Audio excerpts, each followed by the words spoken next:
2 minutes later, a truly magnificent swan, as white as snow, came swooping in and landed on a nearby branch. Don Minnie walked over to it, and once again a curious twittering conversation took place, a much longer one this time, with Don Minnie doing nearly all the twittering and the swan nodding and nodding. Then Don Minnie turned to little Billy and said, "Swan thinks it is a great idea. He says he can do it, but he is just a bit anxious that you have never flown before. He says you must hang on very tight to his feathers." "Oh, don't worry about that," little Billy said. "I'll hang on somehow. I don't want to get roasted alive and eaten by the Gruncher." Little Billy climbed onto Swan's back. Many of the Minpins who had flown away a short while before were now returning with their birds. Their tiny sacks were bulging. They stood around on branches, staring in wonder at the sight of this small human preparing to take off on Swan.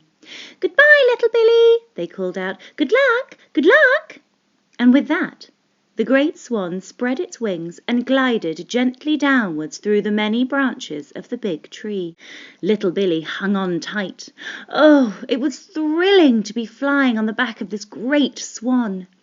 It was wonderful to be up in the air and to feel the air swishing past his face. He hung on very tightly to Swan's feathers. And suddenly, there it was, just below, the huge billow of orange, red smoke and steam coming from the nostrils of the awesome Gruncher. The smoke enveloped the beast completely, and yet, through the smoke, as they got very close, little Billy could just make out the enormous black shadow of some hairy monster. The snorting grew louder as the brute got more and more excited by the nearness of the delicious little Billy smell. The smoke began coming out faster and faster. Woomph, woomph, woomph, woomph, woomph, woomph. Little Billy could feel the monster getting closer. Woomph, woomph, woomph, woomph.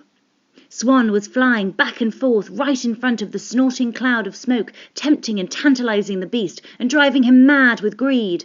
The beast, or rather the cloud of smoke, kept lunging at little Billy.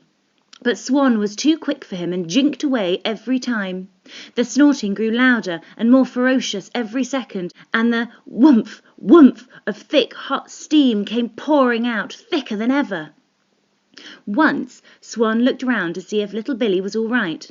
Little Billy nodded and smiled, and he could swear the Swan nodded and smiled back at him. At last, Swan must have decided that they had done enough teasing.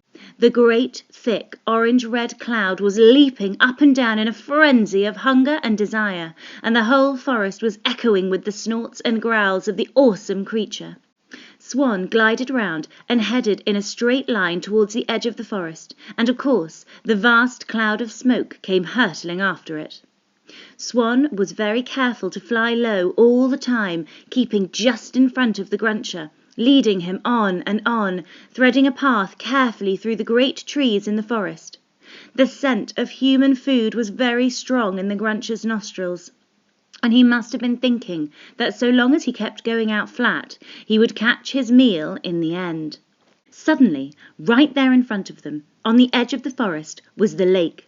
The Gruncher, hurtling along right behind them, was interested only in the glorious human scent he was following. Swan flew straight towards the lake. It skimmed low over the water. The Gruncher kept going. Little Billy, looking back, saw the Gruncher plunging into the lake, and then the whole lake seemed to erupt in a mass of boiling, steaming, frothing, bubbling water. For a brief moment, the terrible red-hot, smoke-belching Gruncher made the lake boil and smoke like a volcano. Then the fire went out, and the awesome beast disappeared under the waves. When it was all over, Swan and little Billy flew higher and circled the lake for a last look. And suddenly the whole sky around them was filled with birds, and every bird had one or more Minpin on its back. Little Billy recognized Don Minnie riding on a fine jay, and he was waving and cheering as he flew alongside them. It seemed that all the other Minpins from the big tree had turned up as well to witness the great victory over the dreaded Gruncher. Every kind of bird was circling around little Billy and Swan, and the Minpins on their backs were waving and clapping and shouting with joy.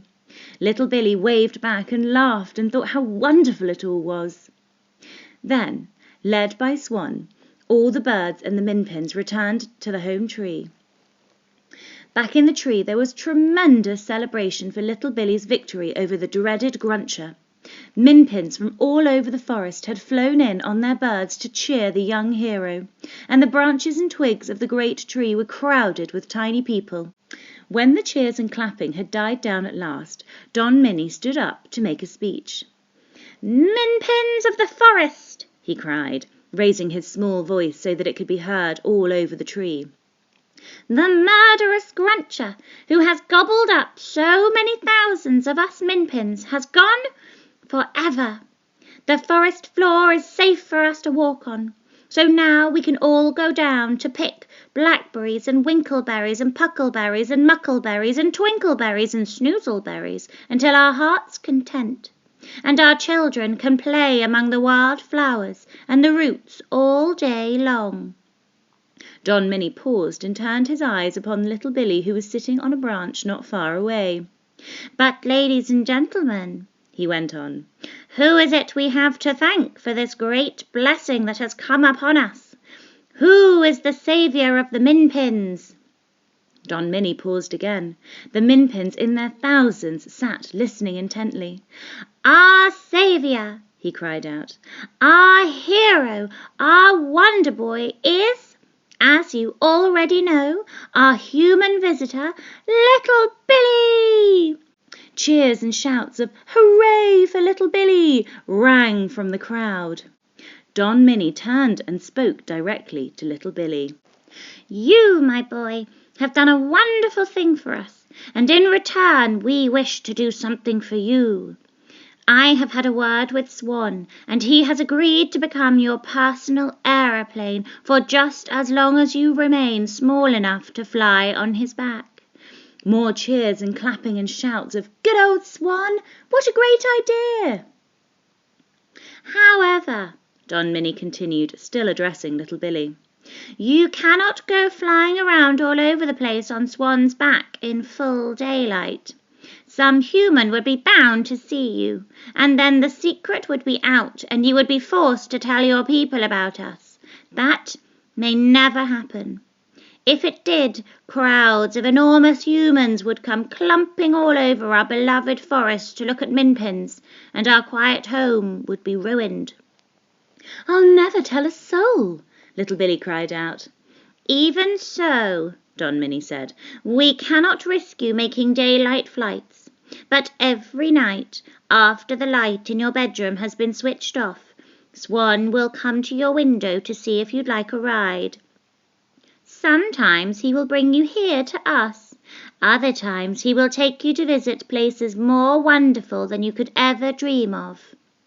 Would you like Swan to take you home now?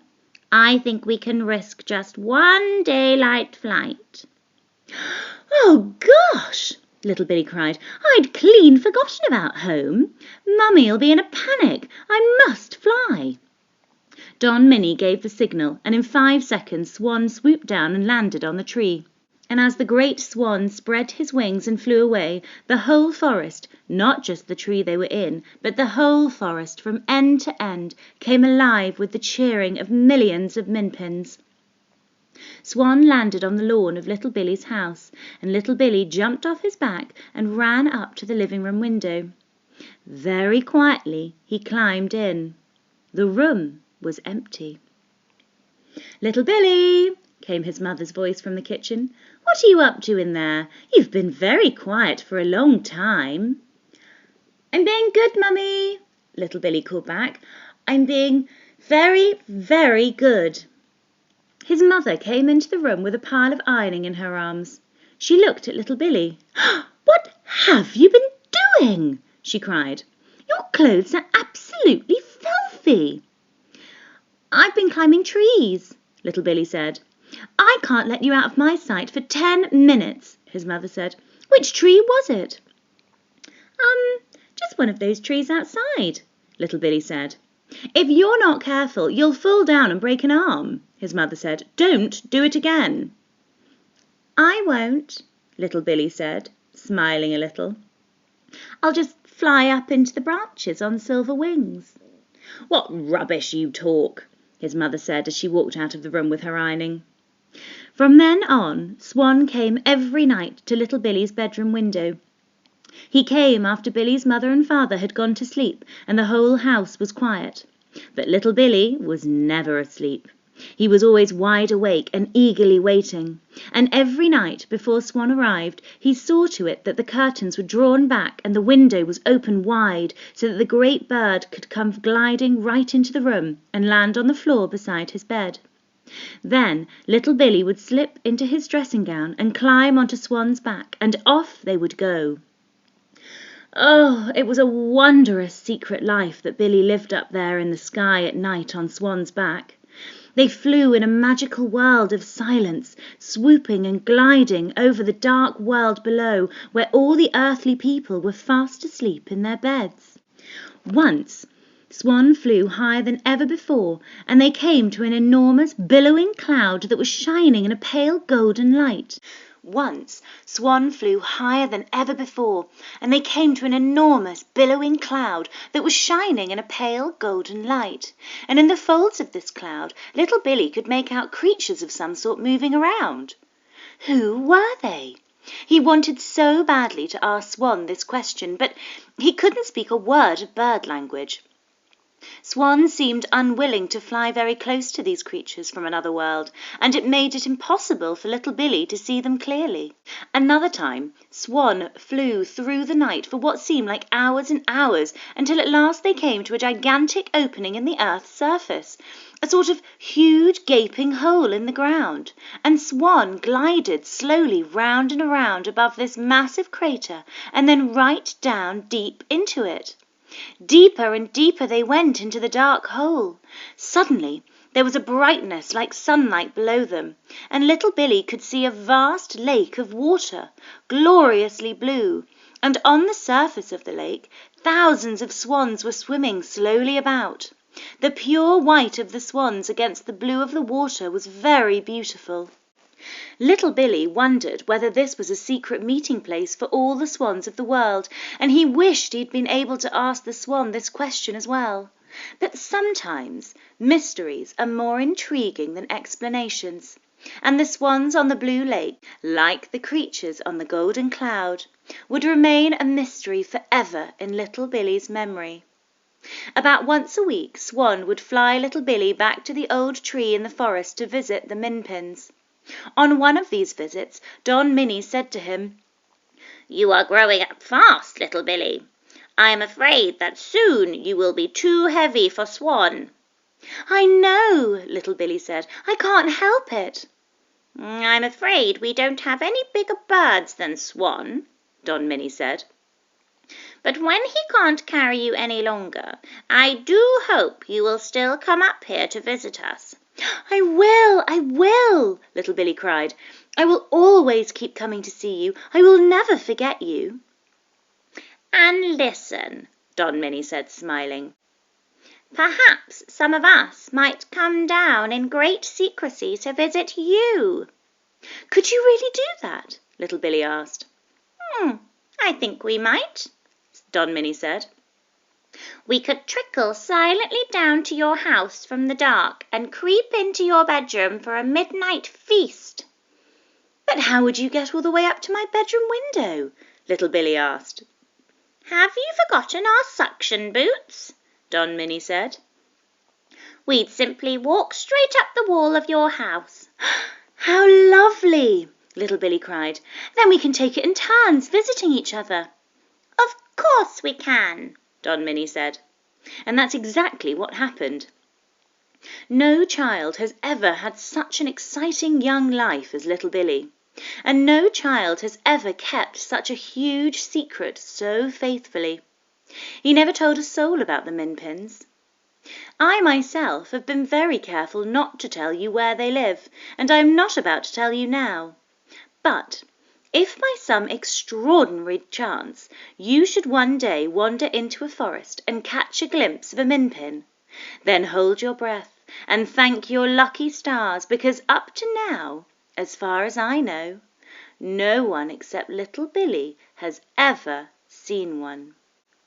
Watch the birds as they fly above your head, and who knows, you might well spy a tiny creature riding on the back of a swallow or a raven.